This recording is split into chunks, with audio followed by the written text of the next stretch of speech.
This Joe Theismann edition of the Sports Gambling Podcast is brought to you by Circa Sports. They're back with their Circa Survivor and Circa Millions contest. $14 million up for grabs. Get all the details over at circasports.com. Hey everybody, Joe Theismann here. You're listening to SGPN. So do this, let it ride.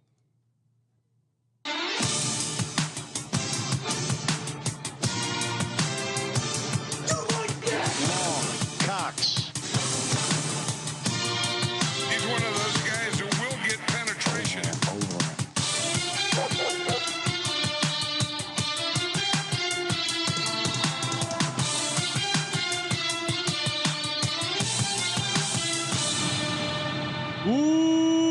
Welcome everyone to the Sports Gambling Podcast. I'm Sean, second the money green with my partner in picks, Ryan, Real Money Kramer. What's happening, Kramer? A lot of cookie talk, Sean. A lot of cookie talk coming up. Oh yeah, a lot of cookie talk here. Talking Commanders. Colby Dant, aka the Dantabase. What's happening, Colby? Just over here on the command center, breaking down, some old college football film. Yes, yes. We got a bunch of college football previews going, but always a good time to catch up with Joe Theismann. Always a bunch of fun. And again, before we hop into the Joe Theismann interview, of course, shout out to Circa Sports. Make sure you head over to Circa Sports. Get involved in the contest of all contests. $14 million up for grabs. $8 million in the Circa Survivor. $6 million in the Circa Millions. Again, picking 5 games against the spread. So easy. To sign up for the contest. You can sign up out in Vegas, play from anywhere. Kramer and I will be out there last weekend in Vegas, helping you sign up, getting you ready to go, cracking some cold ones. So come out there, perfect weekend to come out, sign up, get set, get ready to go. Kramer, I mean the prizes. You got quarterly prizes. You got it all over at the Circa Millions contest. You got booby prizes 2 this year. They have a second place booby prize. Second place booby prize, of course. If you're completely the worst on your Circa Millions picks, again, get started today and head over to circasports.com. Joining us on the line, Super Bowl champion Joe Theismann. Joe, how's it going? I know big golf event coming up at the Tahoe. Yeah, guys, it's going well. Hope the summer's going well for you guys as well. There's, lots of interesting things in the world of gaming going on. Involving sports. But we've, as a matter of fact, the American Century Tournament out in Lake Tahoe, which is July 14th through the 16th. And American Century has been the title sponsor for 25 years. This is the 34th year the event has taken place. Wow. We've created a fantasy golf opportunity for people. Yeah, it's awesome. Give you a little bit of background.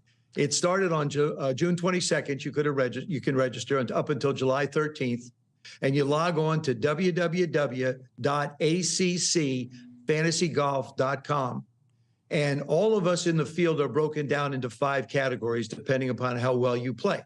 I happen to be in the middle category with Josh Allen, Patrick Holmes. Ooh. I'm flattered I'm there. Yeah. So, and what happens is if you win the entire, fantasy golf, you get a $10,000 prize that can be donated to the charity of your choice. Plus you get tickets for 2 to next year's event. But you can also change players each day. Oh, I didn't know that. 14th, 15th, and 16th. And if you win that particular day, you get two tickets or a trip for 2 to next year's tournament. So it's a great opportunity. Obviously, Josh will be there, Patrick, Seth, Charles, Larry the Cable Guy. Tony Romo, who's won it the last couple of years. Marty Fish, Schmaltz. So yeah, we're representing the NFC, so we're not massive Romo guys. Not only Joe, are we aware? I just finished making my lineup. Yeah, who do you got in all SGPN lineup? Oh, nice. That includes Joe, Pat McAfee, Larry the Cable Guy, John Smoltz, and Kevin Millar. No Barkley, huh? No Barkley.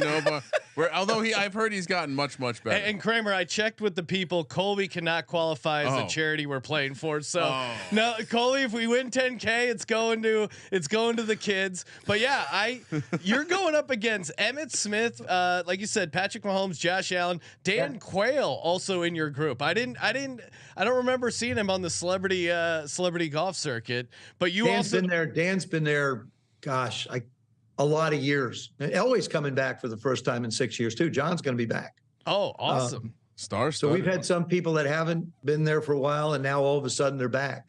So it works out great. No, yeah, it's an exciting event. It's great. You know, you can catch it up on Peacock, NBC Sports, all over TV wise. And speaking of that, you know, we got a bunch of TVs in the studio, and we were watching that American Gladiators documentary, and I don't think we've ever talked about it to you. It had just, you know, it had been so long since the show was on. What was it like hosting American Gladiators? Well, you know, it's the grandfather, I guess you could say, of American Ninja Warrior and what you see today. But it was really neat. Mike Adamle and I did it for a couple of years. And it was, I mean, you know, between the jousting and the obstacle course and shooting people with tennis balls and then running a gauntlet, I guess you could say, in football. And we just had a lot of different kind of events. And before we would start taping, Mike and I would get out there and be like little kids running around. Oh no, it's having our own competition. Yeah, you watch the event, you're like, I want that, you know, that rocket launcher. I want the tennis ball cannon. Like, and that football, it really was a dream come true. And the football drill. I mean, I think we made the football field a little too wide. It was a little easy for some of those better athletes to make a move and wiggle past into the end zone. You're right. It really was. It really was. And it was unbelievable. Oh yeah. What a wonderful opportunity and experience. And look where we are today. Like I say, with the American Ninja Warrior competition, you know, that it's just it's amazing. What was amazing too was the athletes, the men and women that participated in that were just phenomenal. Yeah, I was always a big Lace fan growing up. Fifth major sport. Oh, yeah, I'll bet you were. I was going to ask. Colby was a Malibu guy. Hey, stop it. He's underrated. No, he is a good athlete. I was going to ask you, what quarterback do you think currently starting quarterback in the NFL could compete in the American Gladiators and perhaps win? It can't be somebody. I was thinking Josh Allen's very athletic. It can't be a big guy. It's got to be somebody 6'2"-ish, somewhere around, you know, 210 and change. Mariota, someone who could squat 600 pounds, maybe Jalen Hurts. You know, as athletic as, I'll tell you somebody, Kyler Murray. That's a good answer. I think you know he's nifty, he's quick. You know, he would be able probably to handle all of the different events that they go through. He would be the one off the top of the head that I would think would be the guy to say, okay, your competition. No, I think it's especially when you got to hide behind those pillars when they're trying to shoot you. Kyler Murray, he would have. Oh yeah, absolutely. I mean, but you can't have somebody. There's no. Some of these guys are so big, they can't hide behind anything. Yeah, that is true. They would stick out like a sore thumb there. The Commanders, it looks like, as far as quarterback this year, we're going with. It seems like Sam Howell's job to lose right now. What do you make of Sam Howell going into year 2 for the Commanders? I like Sam. I mean, it's very difficult to evaluate exactly what he's going to be because he's only played one football game. But he passes the eye test. Smart kid, tough kid, very athletic, throws the ball well. Now you just have to see how he goes week after week after week. I like the fact that Ron said, okay, he's the starter going in. Because you prepare different mentally as a starter than you do in just pure competition, which he would be in with Jacoby. And they're going to compete for a job. Jacoby probably has a little bit of an advantage because he's been in multiple systems, and Eric's system is going to be new for Sam. So it's a question of how quickly he picks it up. But you look at the talent around that position. You know, our wide receivers, I'd darn near put them up against anybody in the league as a group. Logan Thomas, I think, you know, as the tight end has to be a very important part of it. We see what Kansas City does with Kelsey. So you got to figure the tight end position is going to be one that makes sense. Defensively, I think we finished like 3rd last year, had a really good year, got all those ones up front. Running back situation is very solid. And the offensive line is one that it doesn't get maligned, which is good. It means that they're doing a good job, and they'll be solid. So, Sam will find his way. And here's the problem with a young quarterback, with any of the young quarterbacks. You're not going to play him in preseason. You just can't risk him getting hurt. Yeah. So how much work are they really going to get under fire? How much work are they going to get with people at their feet, with blitzes coming? Because defensive coaches are going to be working on their things against the Commanders. So, I think we'll have a better idea what Sam is, oddly enough, through the month of September. And that's really the only time you're going to be able to tell. Sean, right now, 10-1 Commanders to win the division. I got thrown off. I didn't know who the Commanders were for a second. And that's the other thing. Colby's still holding on to the. Now, Joe, we've spent a lot of time in this offseason trying to convert Colby to the name Commanders, and now a new ownership group. Do you think there's a chance they change the name again? If you had to guess, are they going to ride it out with Commanders? I think there's always a chance, but I think there's been so much change. Why not give it a chance to be able to be absorbed? If they start winning, people are they don't care. That's true. The Commanders will be perfectly fine. And Colby, this is my explanation. Okay. You think of the San Francisco 49ers, right? You have the 49ers, you have that gold rush, that era in time sort of talks about the area of San Francisco. Yeah. When you think of the Washington Commanders, it's the seat of command for all military. I like it. So there's your analogy as to why I think the Commanders works. I can't see having a fourth name in 5 years? Yeah, or 6 it's years. just. I just think it's too much. But let's change. Let's just focus on. This is going to give us an opportunity as fans to be able to focus on what's on the field, as opposed to so much that has been taking place off the field. You ignore the name. Just bring back the band. That would make everyone happy. Yeah, I think some of that cool too. fun throwback stuff, the Hogettes, I think that would get people back on board there. You mentioned stuff on the field, and as far as like rookie quarterbacks playing in preseason, we had 3 quarterbacks drafted in the first 4 picks here. Who do you think, if you had a pick, who do you think is going to have a great rookie year at the quarterback position? It depends so much on who's around what. If you're drafted number 1, like these guys were, the team has more problems than just you. So, that's sort of what I think. CJ is a solid one. Anthony Richardson is a solid one. Of course, Bryce Young. Those 3 are the ones we're talking about. But, what's around them in Carolina? What's around them, in Indianapolis? What's around them as players? What does the team need to do to support them? It's the single most dependent position on the field. Yeah. It's obvious. Line doesn't block. Receivers don't catch. Runners don't run. Defenses don't stop people. Kickers don't make kicks. It's tough. And so it's a tough thing to learn. And now we want those guys out on the field right away. Every one of them will start. I'm quite sure every one of them is going to be on the field right away. And believe me, there is so much to learn, and it's so different than college. So different. Well, we're just doing our college football previews. Obviously, you went to Notre Dame, great career there. Notre Dame coming in with big expectations, ranked 13th in the nation coming in preseason. Obviously, the big transfer in Sam Hartman. What are your thoughts on Notre Dame this season?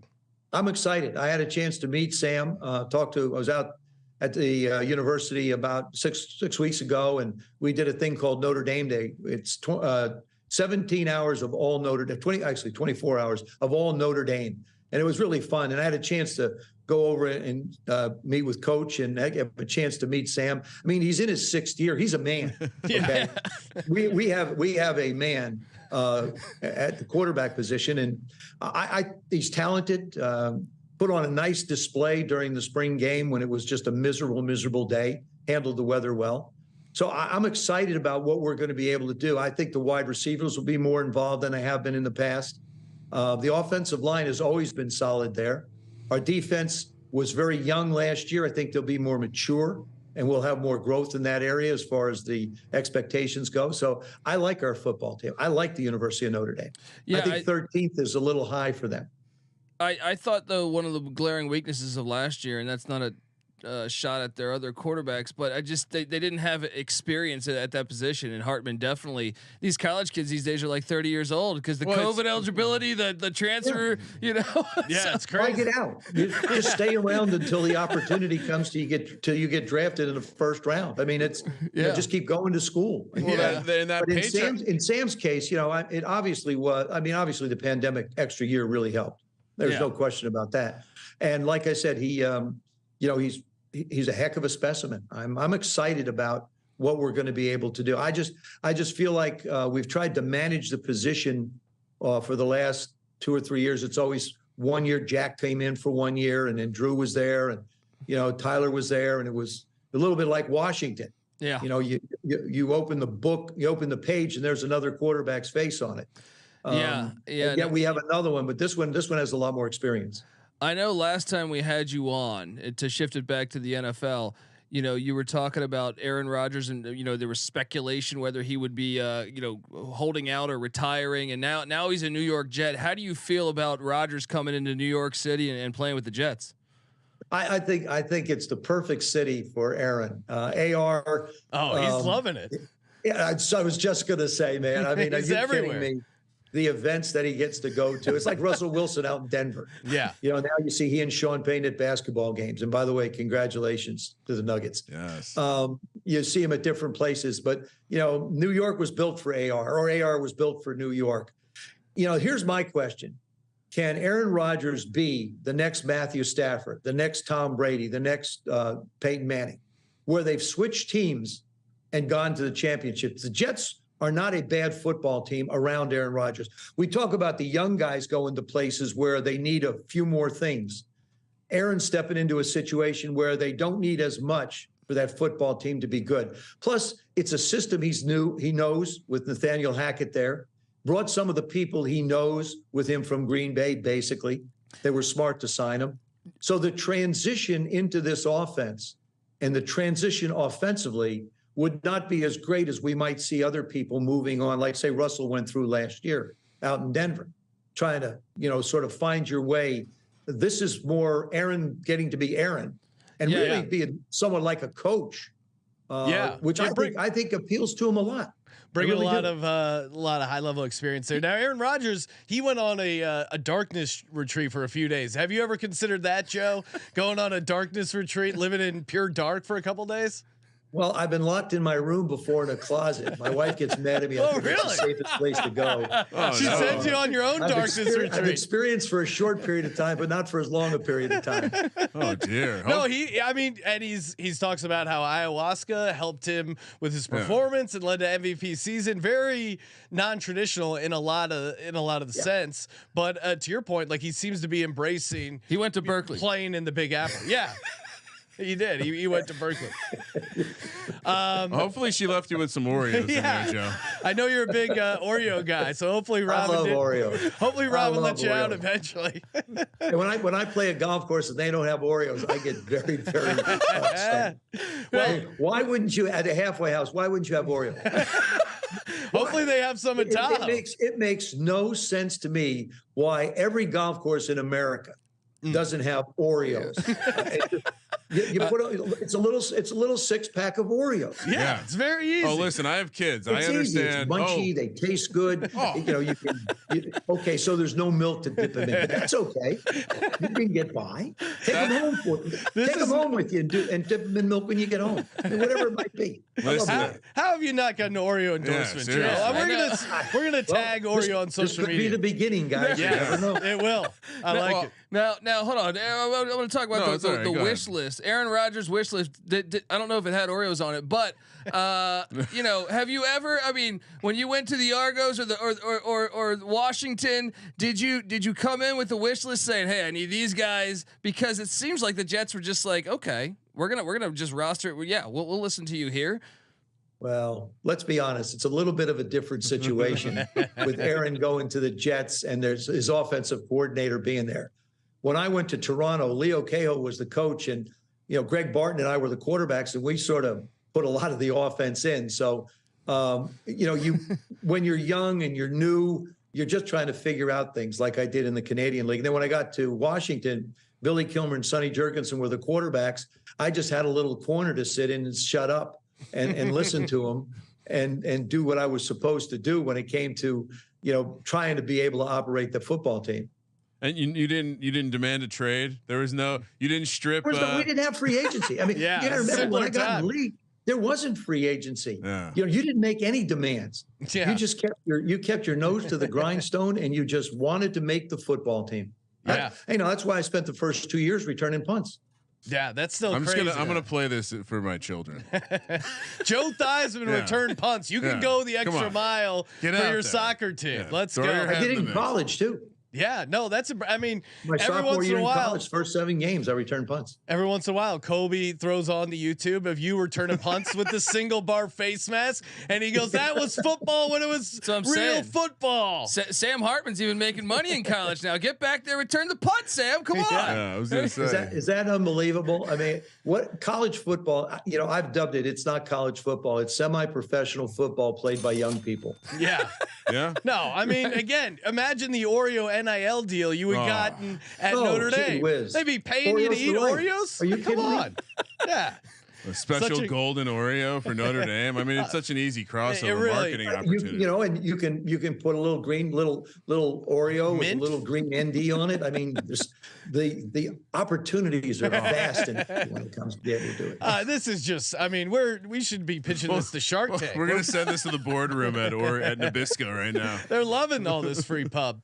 Well, of course, Joe. Always appreciate you calling into the show. Hopefully, you have a great summer. Hopefully, you dominate at the ACC championship. Of course, imploring everyone to go to ACCFantasyGolf.com, set up your team. Again, $10,000 donation to your charity of choice, July 14th through the 16th. You can watch it NBC Sports, Golf Channel, Peacock. Joe, appreciate the time as always. Thank you, guys. Always great catching up. Take care. Have a great rest of the summer. Always great checking in with our good buddy Joe over there. We got to reach out to Oreo. People maybe thought this was a commercial for Oreos. It's not. Joe just loves him some Oreos. Also, the way that Joe can neutralize Colby's disdain with modern anything. Yes. Listen, Colby, this is the way it is. It's just like, okay. Well, I had to dial it back a little bit. You worried about upsetting Joe? No. What I heard in that interview is that Colby's on board with calling it the Commanders. Yeah, I heard it.